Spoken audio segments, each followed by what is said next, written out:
What's up guys, Max here, and welcome back to another quick and easy video. In today's how-to, you have downloaded Filament GridMaker and you want to learn how to use the plugin. So really quickly, once you've installed it, if you don't know how to install this plugin, just reach out to us directly through our contact page or leave a comment down below called install and I will help you install the plugins and link you to the right video to see how to do it.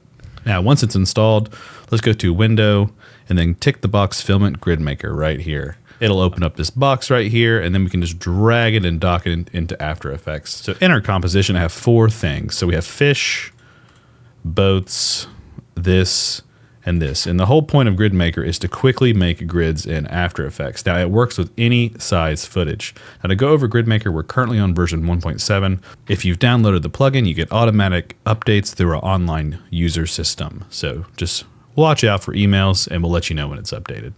The padding. This option is when you want to pad the grid so it's not perfect. You can type in a number and do that. From here, we have the precomp button. This puts all the footage in pre-compositions so you can change them later. You don't have to do that. You can always just turn it off. And here is our preloaded grids. So 2x2, 3x3, 4x4. So if I quickly click 2x2, it just makes the grid. It just puts them in their 4x4 spots. So on and so forth. If I did 3x3, it would go here. Now 3x3 means I need to add 5 more pieces of footage because it doesn't have footage to find. It just uses the first 4.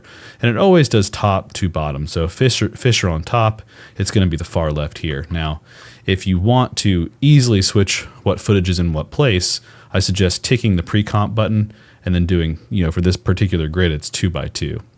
As you can see, it's been gridded out. And here we go. We can jump into here, scale this one up a little bit just to fit the grid perfectly, and it's that easy. From here, let's back it up one, and let's do padding. So let's do 10 pixels, and then do 2x2, and just like that. It automatically put 10 pixels within our grid. Same thing for this clip. The aspect ratio is a little weird. Let's just scale it up a little bit to make it perfect. From here, I want to change the padding line to something else. Let's do a new solid. Let's make it white and put it behind all of our footage. As you can see, the footage now has 10 pixels of padding between the lines here. And that is a great way to pad the grid out very quickly and very easy to use. Now, if you need a custom grid beyond 12x12, I mean, that would be tiny. This would be a ton of footage. And typically I like to do 0 padding. It just looks a little nicer in my opinion. So 12x12, it's a lot of clips we need to lay out. You can also, do 20x20 if your heart desires and apply grid. And it would be a 20x20 grid. So I haven't personally pushed the limits of this, but let's see what 100x100 does. Yeah, it would be tiny. So I don't know if you need that many videos, but it has the capabilities to do that. Great. If you have any more questions about how to use Filament GridMaker, just leave a comment down below or reach out to us through our contact page. Otherwise, feel free to click the button here for Need a Feature. And that's it. That's how you use GridMaker.